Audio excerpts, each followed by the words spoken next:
Okay, welcome. Welcome to Friday, the Marketing Lifeline's Friendly Friday, in conversation with like-minded business people that like to share and share alike. And today I'm joined by the beautiful Tess Day, all the way from Scotland, Aberdeen, who represents Mindblox. So thanks for joining us, Tess. It's absolutely delightful to be with you this morning, Megan. Thanks for having me. And as you can see by my jacket, our winter days are setting in, so we still have a bit of a chill in the air, but I'm sure it's warming up nicely on your side. Well, warming up is a relative word, so I'd say yes, but it's still cold. Cold. Oh, good. Okay, I've got my cool. long sleeves on, yeah. But you said the daffodils are out, or are they soon to be out? Okay. They're just about to come out, but we've got lots of snowdrops. So I don't know if you know what they look like. They're a cluster of green leaves, and then these little beautiful white little flowers, and they all just cluster around the area. Beautiful.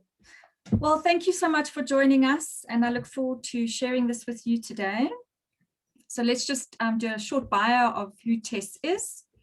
Tess Day is an online coach, speaker, and businesswoman who works and shares the common goal of helping people discover their inner voice and building their self-esteem to boost confidence and break free from their fears. From small and medium-sized enterprises to solopreneurs with a big dream but no roadmap, she has discovered what the greatest talent lies hidden in their silence. Her teaching concentrates on how to support them to find their voice, the inner power and internal guidance system using practical, consistent steps to create real change from within. Wow, that sounds quite powerful. So in line with our topic today and following on from last week about finding your story, today we're going to talk about using your voice to tell your story. So let's kick off, Tess. So tell us a little bit about how did you land up doing what you do? Well, it's a very long story, and I know we don't have time for that today, but in a nutshell, there was a business that I began as I arrived in the UK. And for a whole lot of different reasons, as happens, it didn't pan out. And I went back to that business and I looked at it, I looked at all the aspects of it and I thought, what was it about this business that I absolutely loved? And at the end of the day, the common thread was that I loved empowering the people that I'd brought into that business to start businesses of their own in a small way. And I thought, well, if that is the passion and it's not things like import, export, or a particular industry, if that's what I love, then that's what I want to go and study. So I went back to school back in my middle 30s and studied coaching, and it took me a relatively long time because I was doing it as I was raising a young family. But you know what, it has been the most fulfilling career path I've followed, and it's constantly changing. I'm learning all the time, and there's nothing more empowering than actually working with people and helping those light bulb moments go off and let them see the way forward, to their dreams. Absolutely. Okay, so then tell us a little bit more about Mindblox, which is obviously your mastermind. Yes, well, Mindblox is a beautiful name that I came up with when I was working with some marketers a couple of years ago, actually. Some real good brains who've been doing marketing for a long time. And one of the things they said to me was, Tess, you're a coach, you're the leader, so most people work with you. But the moment you put your business in your own name, it begins and ends with you. And so their advice to me was, if I wanted to build something of a coaching business that I could possibly hand down to my children or even sell off one day, finding a name that really resonated with what I was doing would be a very powerful way forward. And I know as a marketer, you're hearing something that makes sense to you here. So Mindblox was born because a lot of the work I do is all about mindset, helping people understand what's going on in their thinking that is then impacting the results and the actions that they take. So there was the mind, and then the blocks I always see as building blocks, things we build so that we can step up. And then there's also that brick wall made of blocks that can get in our way. So it's the Need to break it twofold down. of the blocks. And yeah, that's really how the name of Mindblox came to be. And that was almost, was it 10 years into my coaching career that this name was born. Sure. It is quite a powerful name, as you say, breaking down that wall, which I think is the biggest struggle that so many have. So tell us a little bit about this voice. Your voice is your power, as your slogan says. How does it help businesses to actually move forward? How do you feel that it can empower people by using their voice? Well, it's really interesting. I mean, if you think about the two of us sitting here today talking, we use our voice, but we're spoilt with a bit of visual representation as well. The voice for me is the essence of who an individual is, and it's how we show ourselves, what we say, how we sound. And in my world of coaching, what that really boils down to is, what do I believe in myself? What is my level of worth? What is the view of my company, and how do I align with it? What is it that I'm helping people with? And when I work with a client and we're starting to tap into their voice, it's less about helping them stand up on the stage and actually present or do a workshop. It's more about who is standing up on the stage and what are they here to help us with, and how do I help that leader absolutely feel completely aligned with their purpose and the work they're doing. So voice for me it's integral to everything, because if you are not aligned with who you are, or putting that in with your business, the message is going to get lost. Absolutely. You put me under a bit of pressure there, saying it's how we say things and when we say things. But and needless to say that Tess Day is also a radio host. So I said to her, this interview is going to be interesting today, but she's not allowed to give any criticism, because this is my officially third one. So I still got to learn a lot from you. But absolutely, I think that's what Annie was saying last week, is about creating your story, but now to verbalize it is another whole game, and I think coming from, school days where we always kind of shut down, and perhaps parents being a bit stricter in the environment where children are only to be seen and not heard, I think sometimes it makes it quite difficult to break out of that and actually come forward and tell your story. Yeah, so I think if you've heard my story about my 5-year-old experience, my first experience on the stage, yeah, and that sort of, just without realizing it, just, sometimes things happen to us and we don't actually realize how much they impact us. And it doesn't have to be at 5, it can be at 35. And how that can just stop us for a moment from actually growing and believing that what we want, we're actually capable of having. And that's when you can lose your voice, your worth, your sense of belief in yourself. Yeah. So give us some examples how to use your voice to tell your story. Okay. Well, I think, there is the whole presentation part of things, and I've actually joined a speaking membership where I'm actually learning to even hone my own skill in speaking. So there's that part. But some examples of bringing your voice out is actually starting to do different kinds of practices on how you see yourself. So one could be just looking at yourself in the mirror for about 5 to 10 minutes and staring at yourself and noticing what thoughts start coming up. What do you focus in on about yourself when you look in the mirror?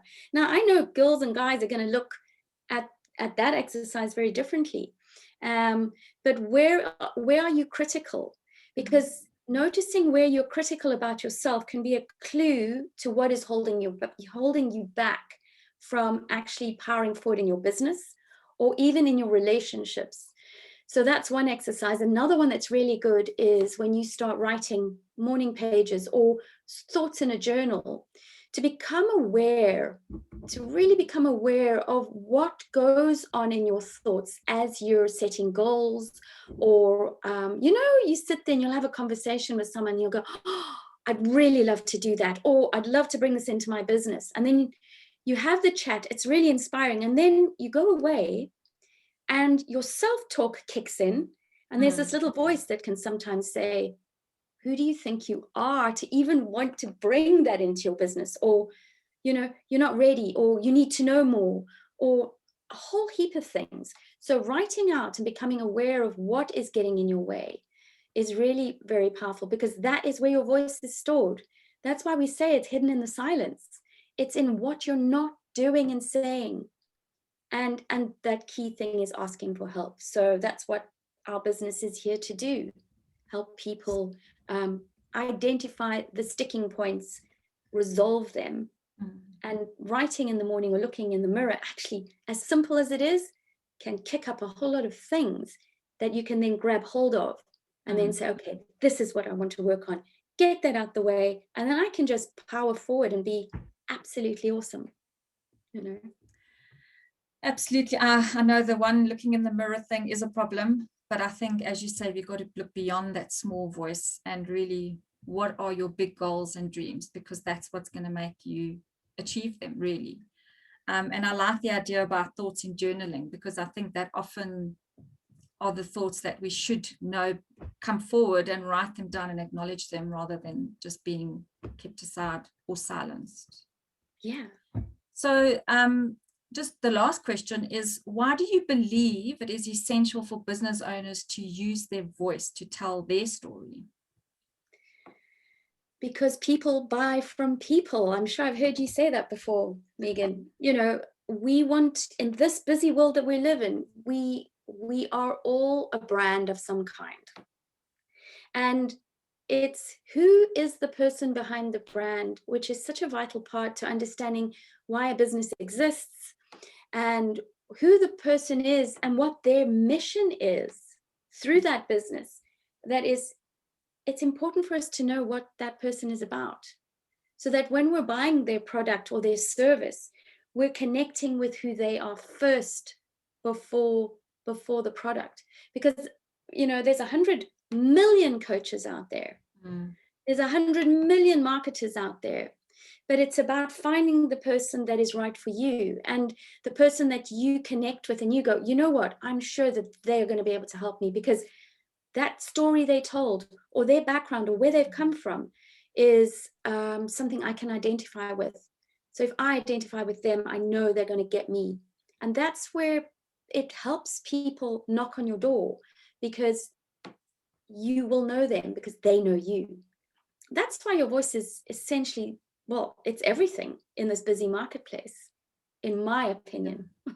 Oh, definitely. No, I completely agree with you, and absolutely, I've said it many times, people buy from people. I think also, what happens in this crazy world is we forget, I often say to my clients and people, just stop for a minute and just look. We get so tied up in our day-to-day. We know our business so well, but yet nobody else knows what we do. So it's often very important to just stop, just think, and like you say, start looking at how you can tell your story differently to differentiate yourself from the 100 of other people out there saying exactly the same thing. So absolutely powerful. I think hand in hand with building your story and then telling your story is very important. And as you've also mentioned today, it's about how you tell your story as well. That's important for people to remember, which obviously comes from the confidence building, the professional kind of coaching, as you've mentioned, that helps people come across professionally and in the light that they want to be represented. Yeah. Oh, that's been awesome, Tess. Is there anything else you wanted to share?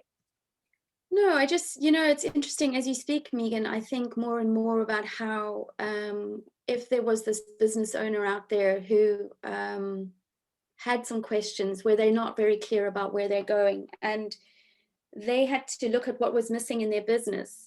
It might be that once they define who they are, what their why is, what their vision is, and then they were to work with you, it's like they can easily come and say, Megan, this is who I am. This is what I'm about, and this is what I do. Can you now help me find the right words to get the right message to put it out there? Because that's often, it's like a 2-part series. Know myself, and then connect with my business and then put that out there. And so, yes, you mentioned niching as well, also really important. And I think that's where, when we're asking for help in our businesses, it's going to the right people to help you with the right part, because nobody can essentially do the whole thing. Yeah, that's why it's really so fantastic that we've connected, and I've heard more about you as well. Absolutely. Thanks, Tess. And I think that's another thing that I always say is, don't be afraid to ask for help.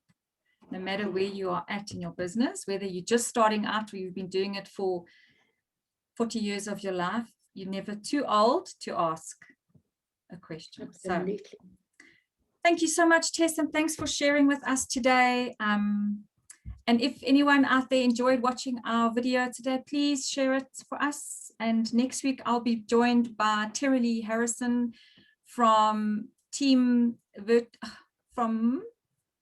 Network. Oh, I don't know now. Virtual networking. It's a team referral network. Team referral network. Thank you. So guess what we'll be talking about? Networking. Networking to grow your business. So thanks everybody for tuning in, and thanks again to you, Tess, for joining us today and sharing with us, and have a fabulous weekend, and then we'll see everybody next week. Thanks, Megan. Thanks, Tess. Bye-bye. Bye.